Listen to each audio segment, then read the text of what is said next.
Olá, você está assistindo Yoga Sem Frescura. E o assunto dessa semana é o fundamentalismo na política e no yoga. Para falar sobre o assunto, nós temos Roberto Simões, Fabiano Benassi, Vini Baleia e eu, André De Rose.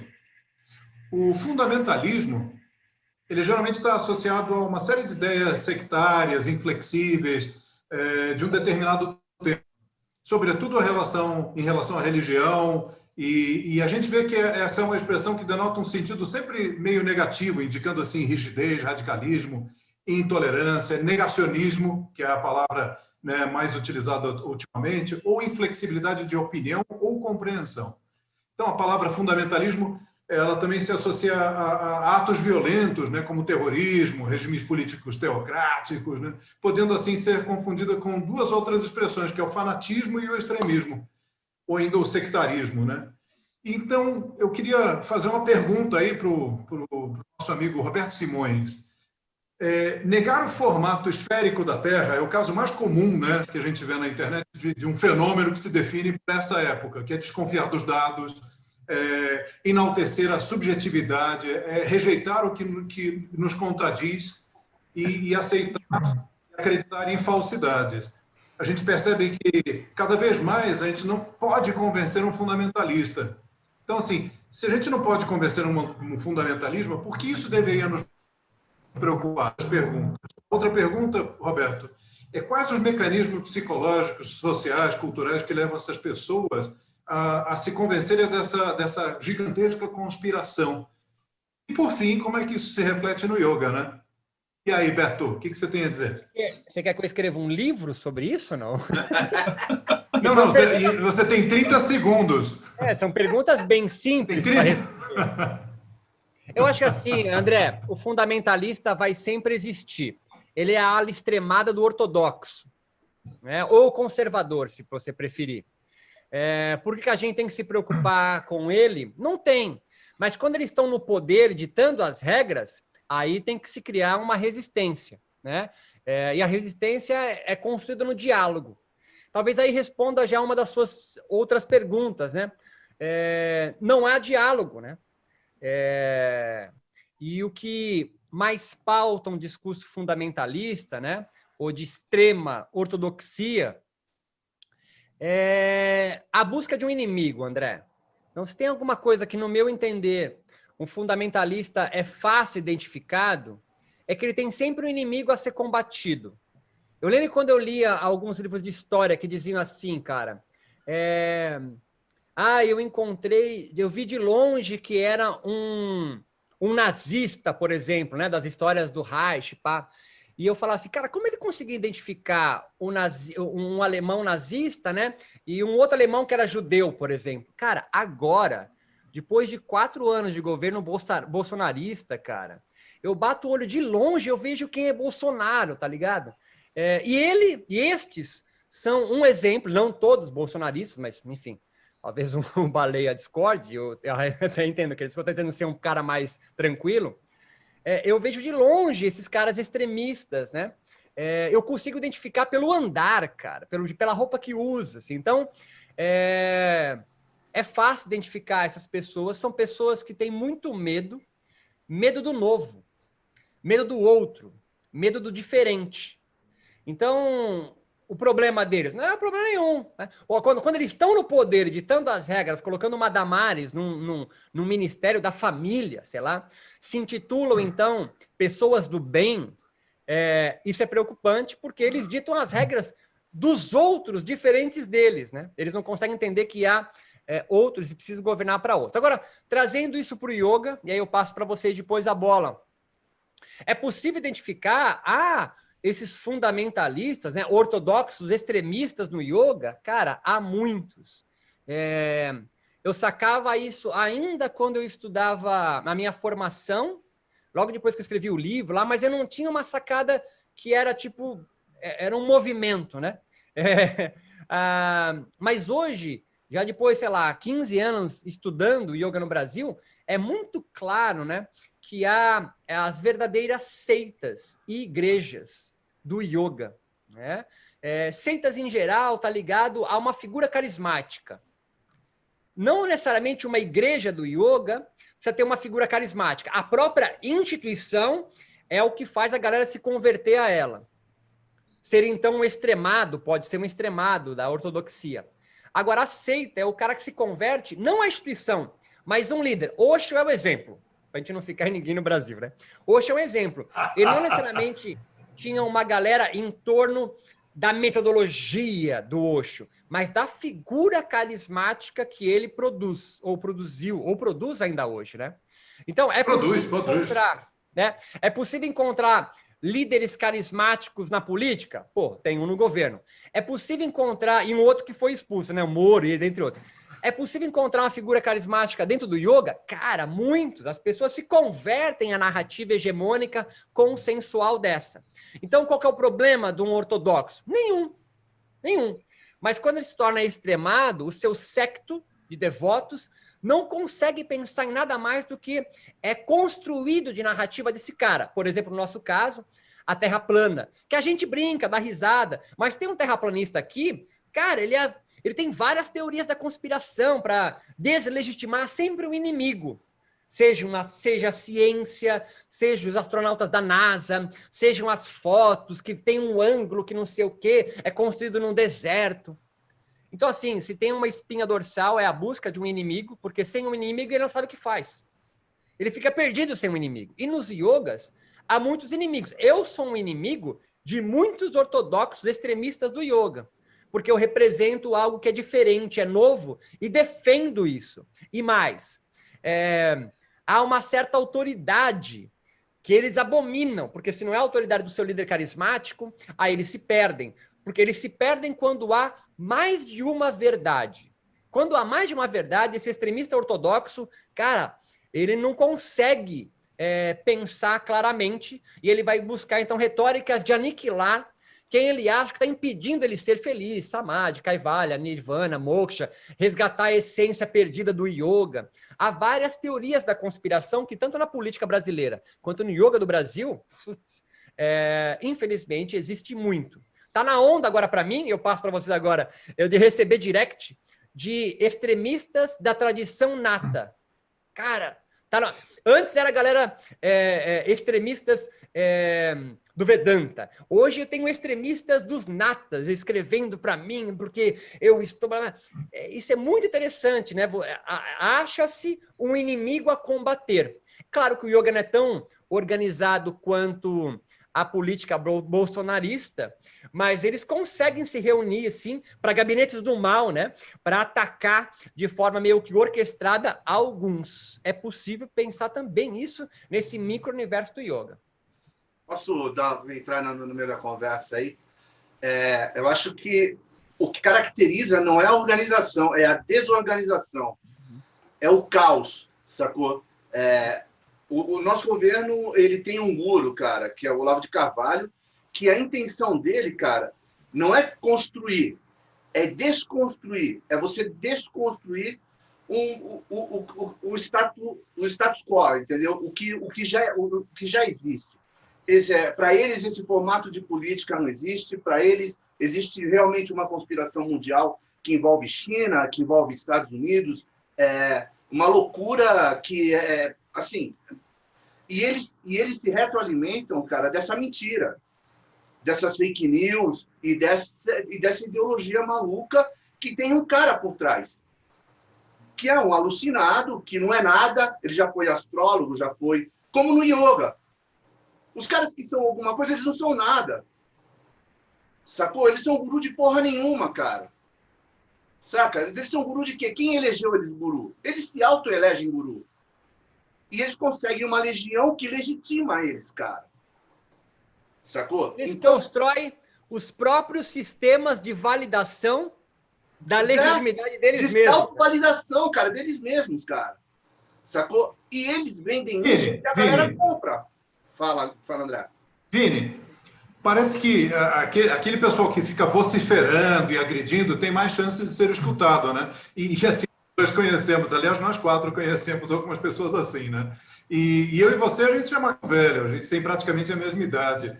E tanto eu como você, né? A gente está meio de saco cheio desses pirralhos que começaram anteontem, e já querem passar o rolo compressor em cima de todo mundo, sem nenhum respeito ao que estavam aqui antes, tipo, achando que o Hermógenes é ultrapassado, ou que o De Rose, o Luiz De Rose, né, porque eu tenho sobrenome De Rose, o Luiz De Rose não contribui em porra nenhuma para a prática de yoga no país. Então, assim, o que você acha disso, cara? Porque, porra, parece que quem grita mais consegue, né?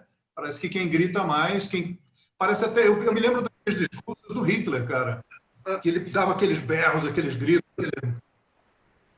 É uma característica, de seguidor, né, cara? De quem defende algo que é uma coisa meio surreal, cara, que é uma coisa imaginária, cara. Eles defendem discípulos de quem quer que seja. O Beto citou o Osho, cara. É um cara que tem um conhecimento de várias coisas, psicologia, PNL. É um cara que tem uma formação para ele, entendeu? Como tem o Prem Baba, como tem o outro não sei quem lá. Porra, eu conheço vários, cara. E os caras são... Quando você senta e troca uma ideia com os caras, eles são pessoas que... porra, os caras têm um carisma, sacou? Os caras... não é um 7-1 qualquer. É um 7-1, cara, de responsa, cara. Que você fala, caralho, meu... Esse cara... E aí, cara, é muito fácil você ter quem vocifere por eles. E normalmente é uma galera mais nova, cara. A gente já mais velho, a gente já é mais cético. A gente já tem mais vivência. A gente já é mais seletivo, entendeu? Não é qualquer otário 171 que vai, porra, meu irmão. Fui escolado no Porto de Santos, cara. Tu acha que qualquer vagabundo lá na senzala jogando capoeira no Porto de Santos? Tu acha que é qualquer vagabundo que vai chegar para mim, pagar um sapo e eu vou cair na conversinha do cara? Então, mas Vini, não sei se você reparou que, assim, você está falando do velho guru. E tem um novo guru agora na internet que usa colã, usa calça apertada, fica sem a musculatura, né? Já entra com um pessoal bonito, né? Que, assim, é um modelo terrosiano, né? Como o Roberto Simões às vezes fala. Mas, assim, é um pessoal que está chegando agora, assim, com muito menos conteúdo do que a gente conhece, do bravo, gritando, falando que os outros são idiotas, que os outros não sabiam nada, não fazem nada direito. Eu tenho reparado muito esse movimento agora. Aí, André, é o extremismo contemporâneo, cara. É de uma galera que tem tudo à mão, e eles acham que o que eles têm de conhecimento é o que está no Google, sacou? É o que ele tem na formação dele. O conteúdo de vida dele, de experiências vividas, experienciadas, cara, esses caras não têm, entendeu? Esses caras não têm. Ou às vezes até têm, cara, mas eles não têm, como eles são muito novos, não tem maturidade suficiente para manifestar isso, cara. Às vezes são caras viajados, cara, filhos de bacana que já têm 20 anos de idade e foram 25 vezes para a Índia. Entendeu, cara? Esse é o perfil do novo professor de yoga, cara. Você vai no Parque Ibirapuera, é esse cara. E é esse cara que que vocifera na extremidade da parada. O Fabiano pode falar bem isso pra gente, né? Fabiano, você que entende de algoritmo, é um fato que todo mundo tem o direito de postar mensagens estúpidas na rede, legal? Mas os algoritmos, eles parecem promover mais esses assuntos estúpidos, né, do que os conteúdos relevantes. E assim, você podia me dizer como é que um usuário individual do YouTube, por exemplo, sem respeito nenhum pela verdade, sem rigor, sem coerência, e em alguns casos até pode chegar a uma audiência comparável de grandes meios de comunicação. Como é que o cara consegue isso? Né? Que tipo de gente cai na lábia dessa gente? Será que é somente a necessidade de pertencimento? Será que é a sensação de fazer parte de algo maior, ou então não se sentir sozinho? Como o Roberto falou, né? Basicamente é o medo. E assim, como a gente é bicho ainda, a gente acha que não é bicho, mas todo mundo aqui é bicho, né? Eu sou um animal, todo mundo é. Eu não sou planta, não sou, né, vegetal, mineral ou animal, né? Eu sou animal. Então, o medo fala mais alto do que a razão. Porque, assim, se um cara está jogando na minha direção uma flecha ou uma lança, eu não vou falar assim, não deve me atingir porque a direção do vento... Eu vou me abaixar. Então, assim, é muito mais forte o medo do que ficar intelectualizando. Então, primeiro você reage para depois ficar pensando no assunto. E o que você acha, cara? Por que isso se forma na internet? Por que esse bolsão? O que você tem visto, já que você anda mais pela internet? Ou te coloquei numa saia justa? O que eu fiz? Não colocou, não. Eu acho que a internet só está externalizando uma coisa que sempre existiu. A diferença é que a gente não consegue, no mundo sem internet, lá atrás, em 1999, quando eu comecei a trabalhar com internet, a internet ainda era um lugar assim com muitas oportunidades, tinha até bolha, né? Porque muitas empresas investiram, depois faliram, achando que o negócio ia crescer muito rápido e tudo mais. É um lugar onde você acha muita coisa e é um lugar onde as pessoas elas podem livremente colocar a sua opinião, com exceção de alguns países aí que tem um controle rígido em cima disso, né? E aí, justamente por isso, essa narrativa que as pessoas colocam lá, nem sempre ela está sendo muito bem fundamentada. Ela pode ter ouvido uma informação em algum lugar, ela pode estar com alguma coisa na cabeça, assim, achar legal, e aí aquilo começa a montar um quebra-cabeça na cabeça dela, que não necessariamente é um fato ou é algo verdadeiro, né? E quando a pessoa resolve colocar isso para o mundo e ter seguidores, aí ele tem que começar a bancar a palavra dele lá, né? No marketing digital tem uma coisa que o pessoal gosta de chamar de fonte de tráfego. Então, quando você vai fazer qualquer coisa na internet, você vai vender ou postar alguma coisa e tudo mais, você tem que saber como é que você direciona o tráfego para aquilo que você está publicando, seja numa rede social, num site, num vídeo. E a essência disso tudo, né, que o tráfego são pessoas, é a atenção de pessoas indo para uma direção. O que eu vejo, assim, né, o que eu, pelo menos o que eu observo, posso não ter todos os dados aqui, eu estar errado, mas hoje quem grita mais alto, ou que consegue fazer alguma narrativa que aparentemente tem um sentido lógico ali, não necessariamente é coerente ou verdadeira, mas ela tem um sentido lógico, isso captura a atenção de muita gente. E faz com que as pessoas, às vezes, comecem a questionar coisas óbvias, tipo a Terra plana, né, como a gente está falando aqui. Mas nossa, mas essa foto que tem essa questão, isso aqui, e fica difícil você também encontrar alguém que tem um contraponto em relação àquilo. Quer dizer, difícil nem tanto, né? A pessoa pode pesquisar, mas nem sempre tem alguém para mostrar aquilo para a pessoa. E aí eu estou pensando aqui, vocês falando, né? Eu lembro quando eu comecei a praticar yoga, eu participava ali também de um grupo que tinha esse negócio de, olha, você tem que ler esses livros, tem que fazer dessa determinada forma, a gente tem o jeito mais correto de fazer, né? E aí, quando eu tive um contraponto, que foi você observar o outro lado da história, né, de uma outra ótica, você fala, não, peraí, não é bem assim, né? E tanto é que hoje muita gente questiona sobre a mesma coisa, do mesmo grupo e tudo mais, vou citar nomes aqui. Mas, na internet, as pessoas podem falar o que elas quiserem, podem contestar o que elas quiserem. Elas não necessariamente precisam ter uma propriedade daquilo. Né? Estava vendo um post ontem, um educador físico lá, mostrando que como que você faz sucesso, né? Como educador físico. Aí mostrando, por exemplo, ali um item que era, olha, você tem que fazer uma série de pesquisas científicas, estudar, né? Não sei o que, para gerar um resultado. Hoje não, você só precisa fazer o marketing. Tipo, cadê o peso ali principal, né? Que é o que vai validar verdadeiramente, né? Como uma cientista fala, né? Tem coisa que não tem que ser discutida porque já tem muita evidência. E as pessoas discutem coisas que não tem como debater mais porque já tem muita evidência, mas elas querem debater, né? Então, eu sinto que a internet ela dá uma voz maior e isso chega no ouvido de pessoas e que não necessariamente estão com a sua opinião ali formada, ou que nem sabiam sobre isso, né? Mas ela começa a pesquisar, acha aquilo interessante e um novo grupo começa a ser formado.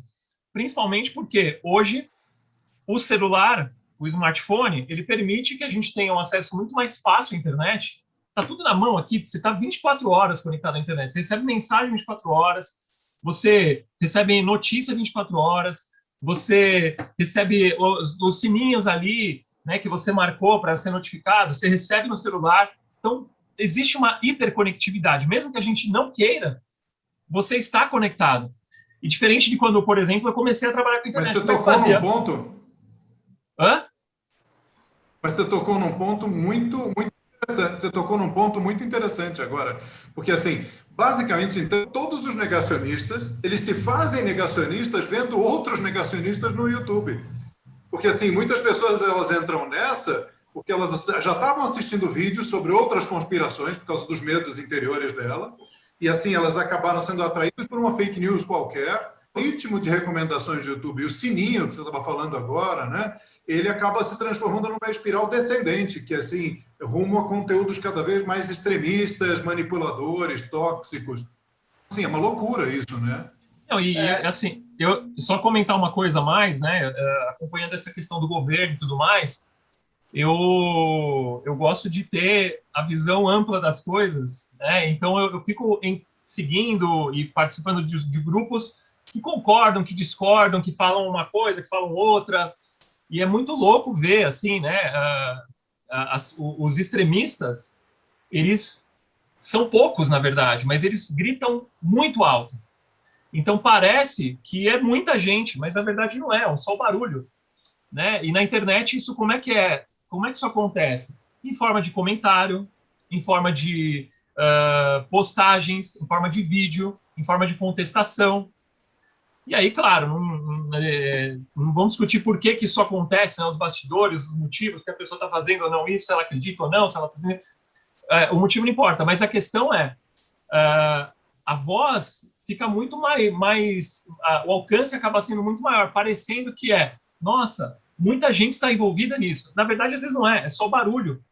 E é difícil medir isso. Agora está começando a criar ferramentas para isso, né? Mas é difícil a gente medir isso.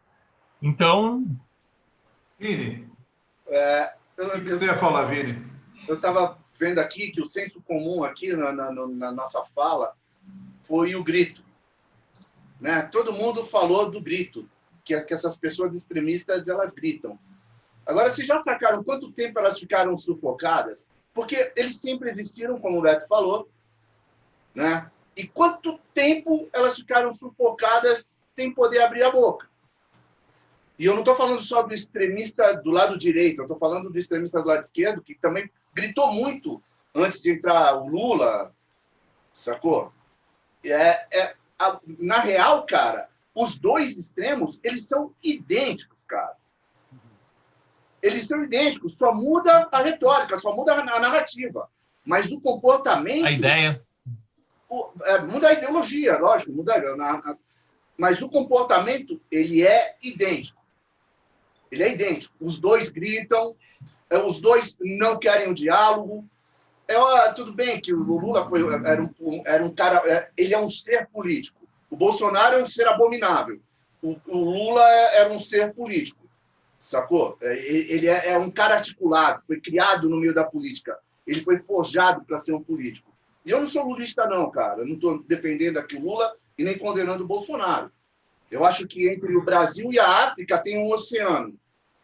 Sacou? E você tem que ter liberdade para nadar nesse oceano sem ficar no Brasil e sem querer chegar na África.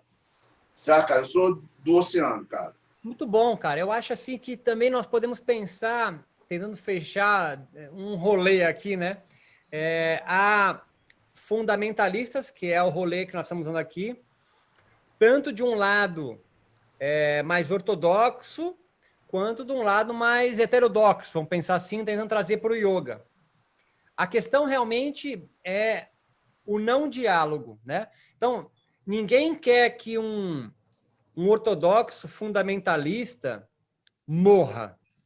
Não tem espaço para poder gritar os seus valores, o valor dos valores, né? A questão é que nós desejamos que todos possam falar e existir. Acho que esse é o ponto nevrálgico do bate-papo fundamentalista. Possam coexistir, né, Beto? Exato. Então, que um fundamentalista se entenda como tipo yogi do bem, né? Que sabe interpretar correto as palavras do Yoga Sutra, do Vedanta, sei lá o quê, Mas também há, de repente, um yogi novo ou não novo, porque a galera que está na internet, talvez quem esteja nos ouvindo, acha, no início da nossa fala, que é só a galera muito jovem. Não, assim, eu quero mais que uma galera nova do yoga surja, cara. Eu tô cansado de ouvir as mesmas coisas, ver as mesmas caras. Eu tô louco para que a galera apareça falando. Yoga trans, yoga na favela, yoga preto, yoga... Irado isso, cara. Eu acho irado. Mas questão... sem desrespeito, né? Mas sem desrespeito. Desrespeito com o quê? Não, estou falando, o pessoal tem falado sim, mas com total desrespeito a qualquer outro. E aí não dá. Então, eu não sei, André. Desrespeito é falar, por exemplo, diferente o Yoga Sutra número 2 de Patanjali? Ou é não deixar o outro falar? Porque eu não tenho que ter respeito pelas suas ideias, André. Tá entendendo? Eu não tenho que ter respeito pelas suas ideias. Não. Nem pela do Benassi e nem pelo do Baleia. A questão é você não deixar o outro falar, e aí entra o barato da gritaria, né? Da organização para aniquilar a fala do outro. E você sabe muito bem do que eu estou falando, André, porque a sua fala foi aniquilada durante um bom tempo aí, de 2, 3 anos atrás, né? Você foi, no linguajar novo aí, Benassi, negado, não é negado o nome? Cancelado, cancelado. Cancelado, exato. Então, o que está girando aqui em torno não é que o ortodoxo deixe de existir com a sua moral, com seus bons costumes e os seus rolês deles lá com seus mestres e gurus carismáticos, mas é deixar no qual um yoga novo surge, se é bom ou se é ruim, não cabe a ninguém julgar. O yoga não tem um papa.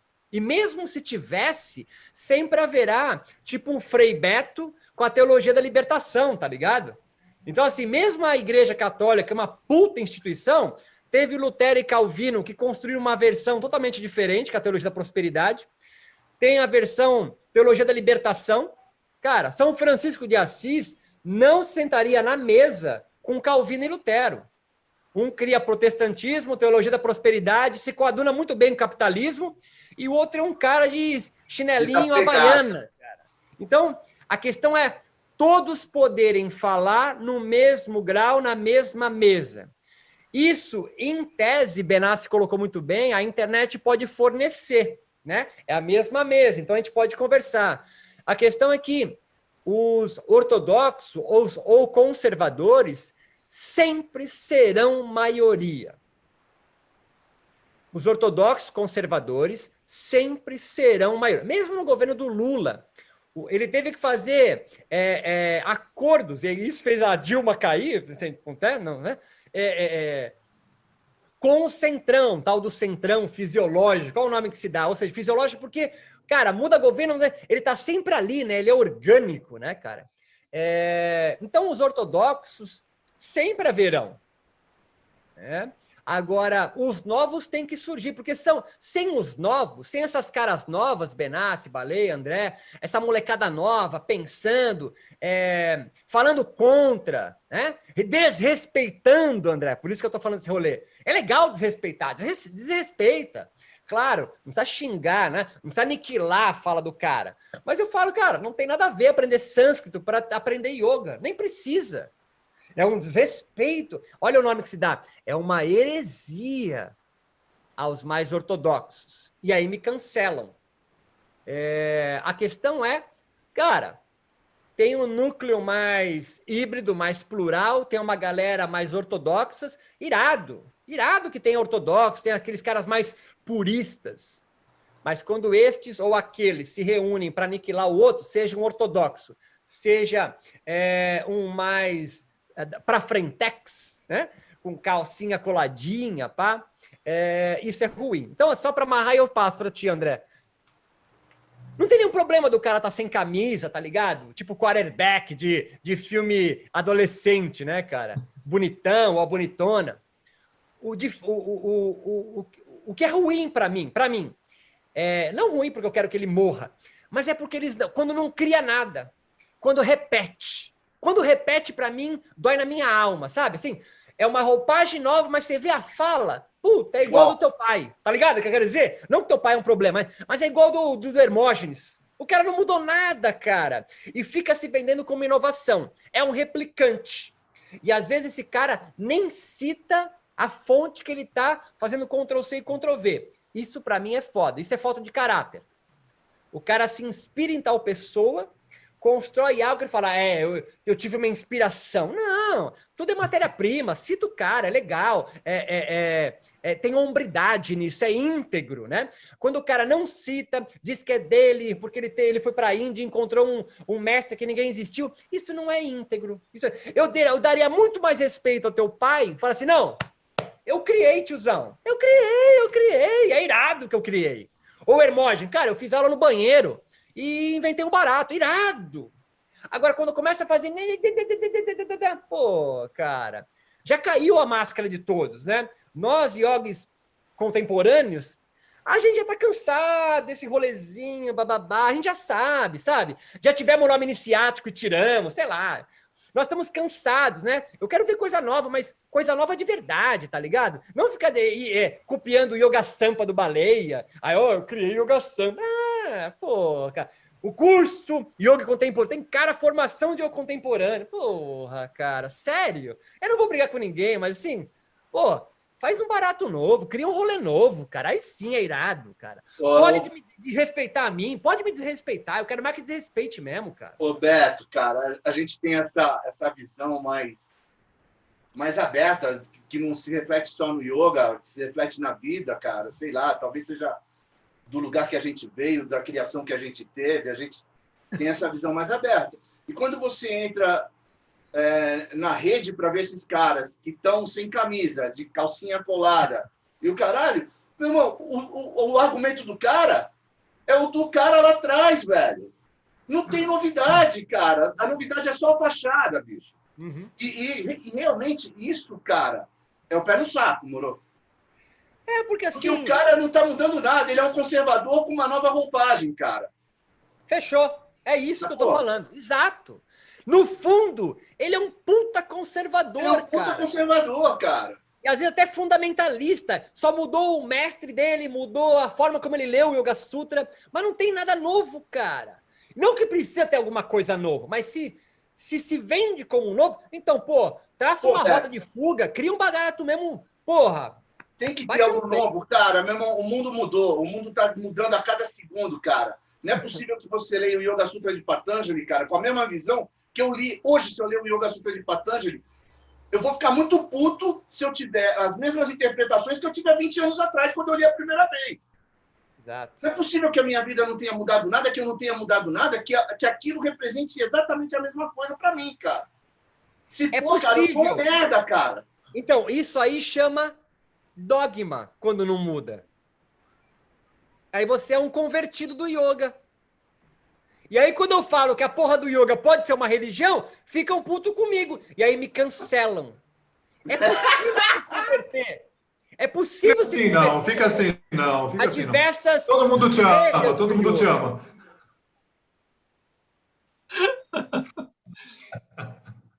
Eu acho que essa questão do respeito aí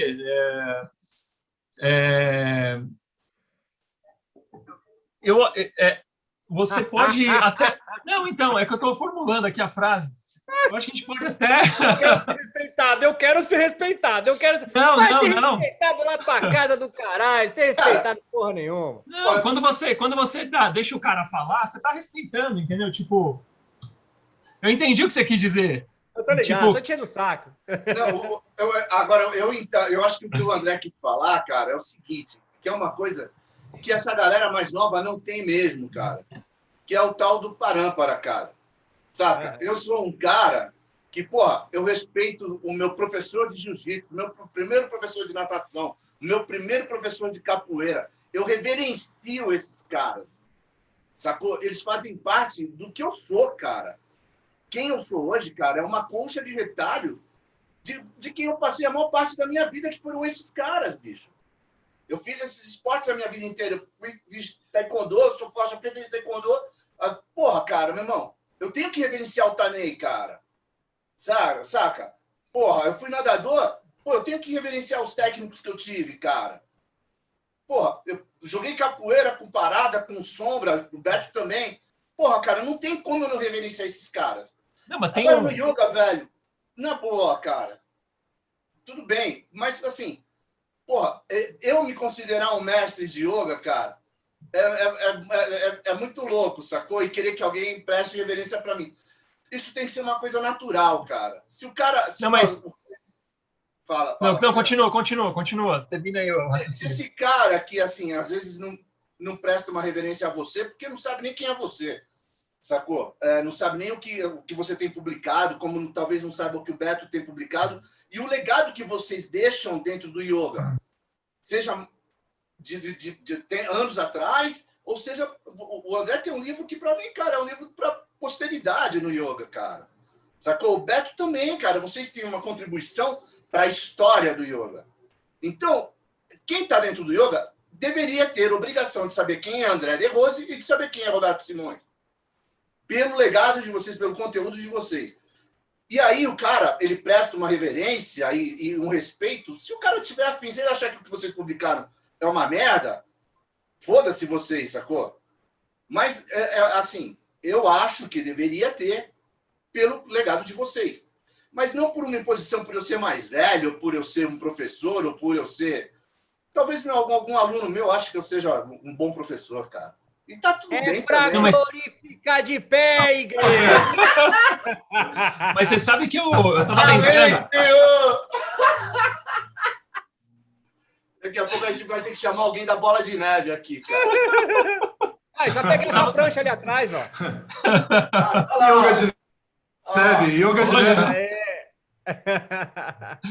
Eu tava pensando aqui, é engraçado, né? A gente sempre começa a criar muita referência do que você falou dos professores lá e tudo mais. Quando eu comecei a estudar yoga, eu pratiquei yoga por um livro que a minha mãe tinha em casa. Eu me senti bem, aquele negócio todo. Eu falei, nossa, isso aqui é muito legal e tal. E aí, terminei a faculdade e falei, mano, vou procurar uma escola. Na mesma semana, eu procurei uma escola. E eu já tinha lido o livro daquele lugar ali que eu tinha ido procurar. Aí a primeira pergunta, né, que eu chego para fazer, eu falei assim, e aí, alguém chegou no Samadhi aqui, né? Alguém já atingiu o Samadhi? Aí... a resposta, o mestre atingiu. Eu falo, então tá, né? Mas ninguém mais. Como é que é, né? É um nerd mesmo, né? É um nerd esse moleque. Só falta a porra do óculos de garrafa. Mas é muito louco porque eu também, a fala do Vini é minha, né? Eu sou um pouco de todos os professores que eu tive contato, tudo que eu aprendi, né? E agradeço todos eles também, né? Eu replico muito do que eles falavam, até às vezes o jeito de falar, mas eu também entendo o que o Beto falou, né? Que eu acho que é muito importante. A gente vai mudando a nossa compreensão conforme vai passando o tempo, porque a gente amadurece. E aí, esse negócio do Samadhi, hoje para mim é uma coisa absurdamente simples, né? A compreensão e tudo mais, mas naquela época era um pote, né? Nossa, isso que eu quero, né? É uma coisa para as pessoas irem atrás, não sei o quê, e é difícil, e precisa de anos de prática, e não sei o quê, né? Aí depois você descobre que é uma coisa simples, né? Que às vezes está no seu dia a dia ali. Sendo comercializado igual, né? O Samadhi como um bem salvífico do yoga, né? E aí o gancho qual que é? Esse tipo de narrativa, eu acho que são coisas, né, que fazem com que fica naquele negócio da pessoa se manter ortodoxo, né, de fazer com que você tenha um objetivo a ser alcançado, um jeito de falar, né, o que está certo, o que está errado. E, na verdade, quando a gente, às vezes, decide, bom, agora eu vou olhar outras opções, você descobre que, bom, eu acho que o que eu estava estudando não era só isso. Ou tem outras visões aqui para eu analisar. Nossa, eu acho que isso não está muito certo. A gente vai construindo a nossa forma de ver o mundo. E nem sempre, né? Isso dentro do yoga acontece muito, a gente vê isso acontecer. E o reflexo... O que acontece... Por que não acontece muito? Eu passo para o André depois, André. Porque você se sente culpado, você não se sente legitimado para pensar por si mesmo. os cursos de formação para professores de yoga no Brasil, não sei como que é fora, não formam pessoas a serem pensantes e yogicos autônomos singulares. Você sai de um curso de formação pensando, menos o curso do André, obviamente, que é um cara iluminado. Você sai pensando como o produtor daquele curso. E da minha esposa também, Minas Desértica, o curso é fenomenal. Eu vou garantir aí, né? Então, assim, são difíceis cursos Vai que ela para vê, formar né? novos professores de yoga que promovem a pessoa a ter liberdade de pensar por si mesmo. E aí o que acontece? Quando você começa a pensar assim, pô, eu não acho legal isso, mas quem sou eu para pensar assim, tá ligado? Esse é o rolê. Quando um professor de yoga chega assim, cara, você pode ter a sua experiência, assim. Porque o que acontece? O cara tem uma experiência na tua prática, Benassi. Não você também é uma pessoa iluminada. Agora que eu cortei o cabelo. Fala, o que você sentiu aí que você abriu o chakra, você interpreta a energia. Vivência do outro. Porra. Você poda o cara, né, meu? Você despotencializa o cara de pensar por si mesmo. Aí fica muito mais fácil ser gado. Portanto, muito mais ligado a um ortodoxismo fanático, né?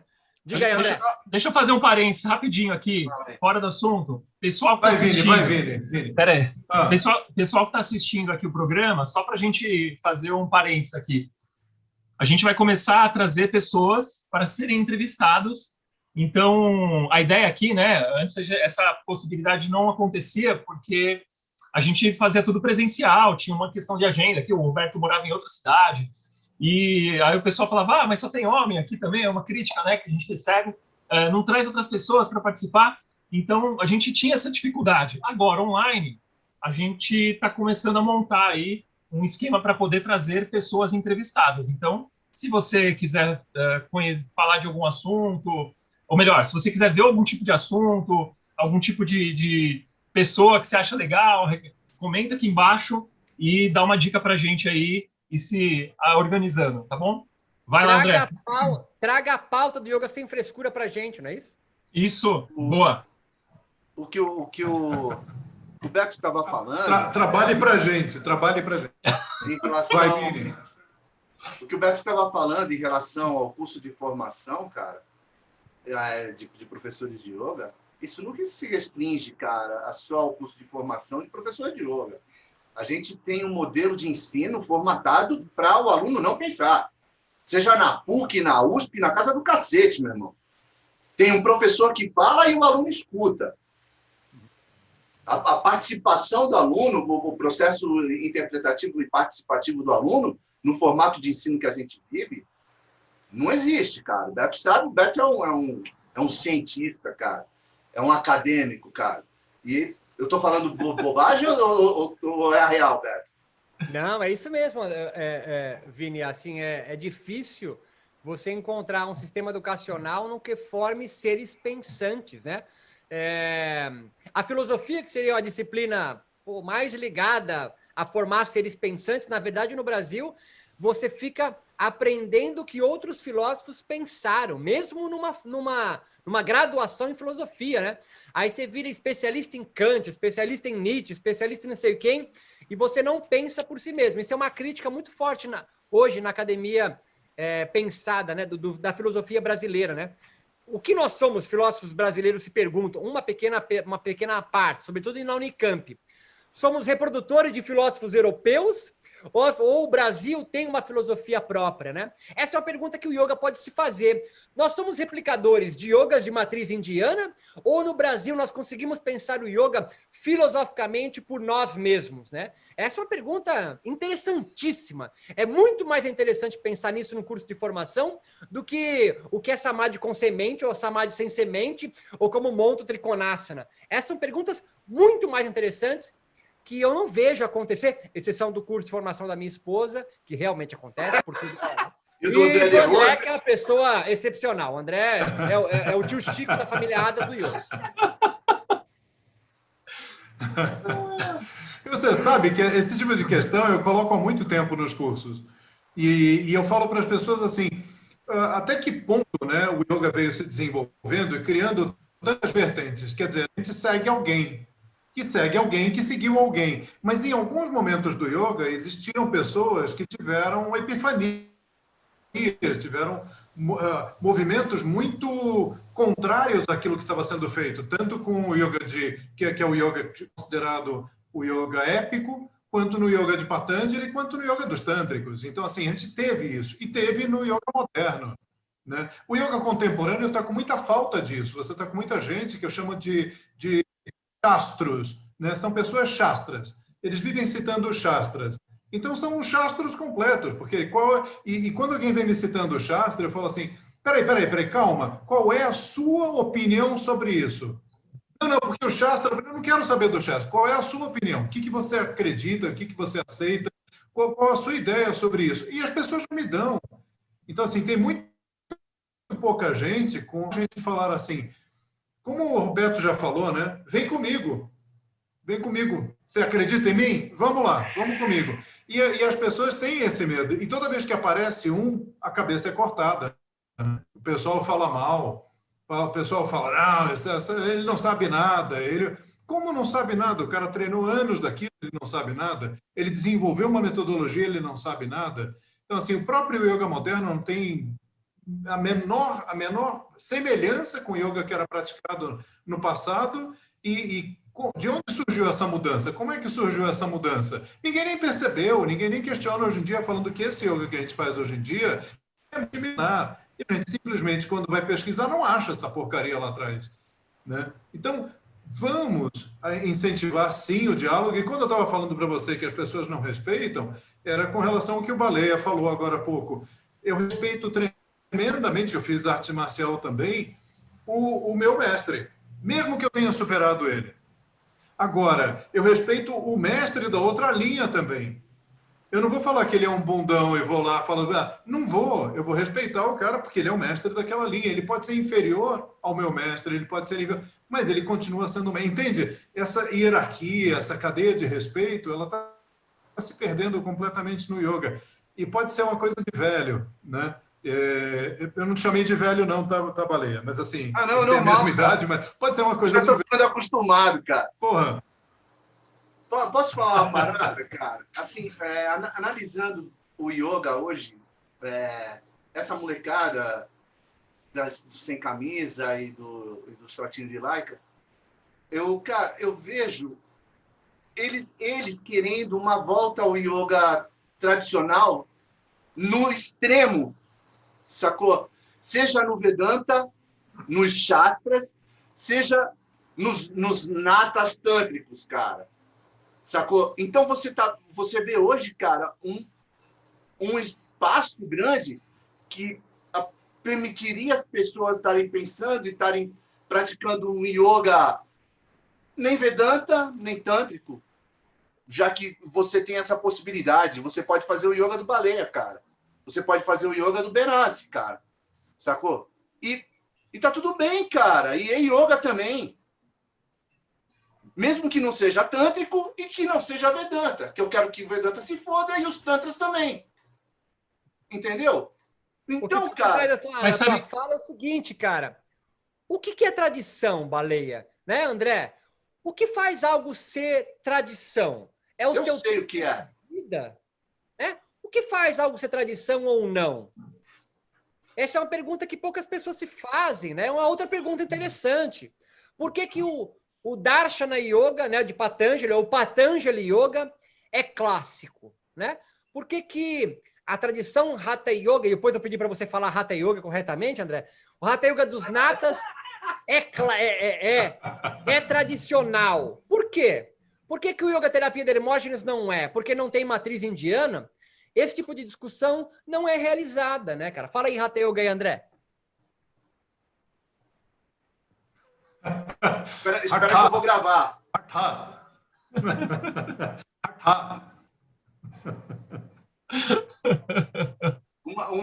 Uma vez, cara... Hatha! Lindo, né? Hatha Yoga! Lindo, Hatha. né?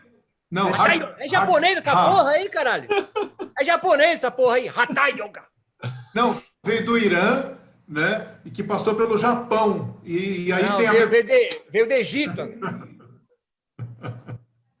Todos sabem, né? Todos... Entrando nessa parada aí, nesse meio termo, aí, nesse meio do caminho entre uma parada e outra, há uns, sei lá, uns 10 anos atrás, a Prana, a Yoga Journal lá, cara, veio me procurar para fazer uma matéria. Porque chamavam o yoga que eu ensinava de Fusion Yoga. Ah, que irado, cara. O cara é o Miles Davis do yoga, caralho. Você acredita, velho?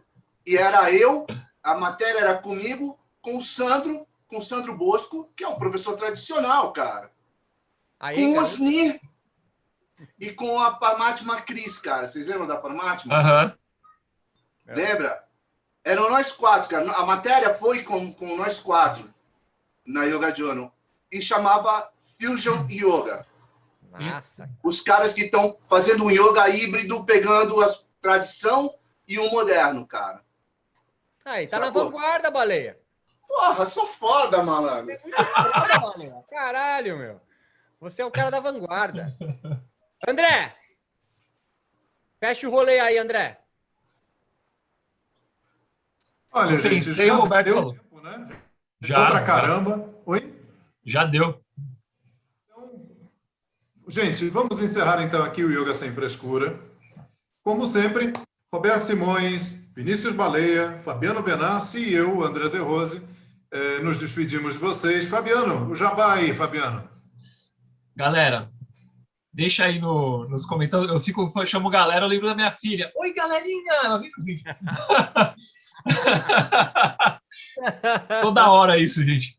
Ó, pessoal, deixa nos comentários aqui. Curte ou não curte, enfim, mas deixa alguma coisa aqui pra gente. Comenta que assunto que você quer ver no próximo vídeo, se está achando legal. E a gente vai responder nos próximos vídeos, os comentários, aguarda aí. E é isso aí, gente. Quer fechar também, Vini? Ah, cara, eu só queria falar para essa galera aí que está se formando, que está entrando nesse universo do yoga, o caramba, que questionem tudo, velho, saca? Que pensem, cara. Não sejam replicantes, não sejam... Porra, cara, pensem. Yoga é para pensar, é para se libertar. Não adianta se ler trocentos livros, cara, se você não tiver um poder interpretativo daquilo que você leu, daquilo que você estudou. Fala aí, Beto. Não, você falou tudo, cara, irado. Eu tô até com. Tem um conceito que eu inventei agora, brincando aí, que é a ideia do yoga nômade, tá ligado? Sejam nomádicos, né, cara? Não fica sedentário num jeitinho. Se desloca, cara. Experimenta. Porra, eu com 50 anos vou ter que ficar falando isso pra molecada de 18, cara. Porra! Seja jovem, caralho! Né? Não fica assim. Fica aí querendo. Porra, experimenta, abre teu campo de experimentações, de afetações e de ser afetado também, cara. Seja mais jovem do que a gente, cara. Produza yogas no qual a gente nunca ouviu falar. É irado isso acontecer. E no meu caso, me desrespeitem mais. Então, gente, seja no desrespeito do Roberto Simões, seja no Yoga Blade Runner dos replicantes do Vinícius Baleia, seja no Yoga profundamente, né, que saca um monte dessa área, eu me despeço de vocês no ponto que me cabe aqui, que é de moderador dessa galera. Estou muito feliz de estar aqui com vocês de novo. Um abraço e vamos nessa. Tchau, tchau. Até mais.